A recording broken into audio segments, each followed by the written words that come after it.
মানুষের কিছু ব্যথা থাকে, যা কারো চোখ। গল্প, অদেখা ব্যথার গল্প। আমার গল্প কেউ জানে না, হাসি মুখে সবাই দেখে, কিন্তু বুকের ভেতরে জমে আছে অগণিত কান্না। ছোটবেলা থেকেই স্বপ্ন দেখেছি, ভালোবাসা পাবো, সম্মান পাবো, জীবনে এগিয়ে যাব। কিন্তু একে একে সব হারিয়ে গেল। পরিবারে অশান্তি, অর্থের অভাব, একাকিত্ব। মাঝে মাঝে মনে হয় আমি যেন পৃথিবীর বাইরে দাঁড়িয়ে আছি। বন্ধুরা আছে, তবুও যেন কেউ নেই। প্রিয় মানুষ কাছে থেকেও দূরে। কথা বলার মানুষ নেই, কাঁধে মাথা রাখার কেউ নেই। রাতে একা বিছানায় শুয়ে জানালার দিকে তাকাই, ভাবি আমার এই ব্যথা কেউ বুঝবে না, আমার এই একাকিত্ব কেউ শুনবে না।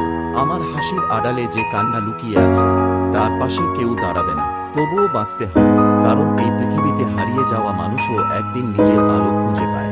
আমি হয়তো এখনো একা, তবুও আমি বিশ্বাস করি একদিন কেউ এসে বলবে, তুমি একা নও, আমি আছি।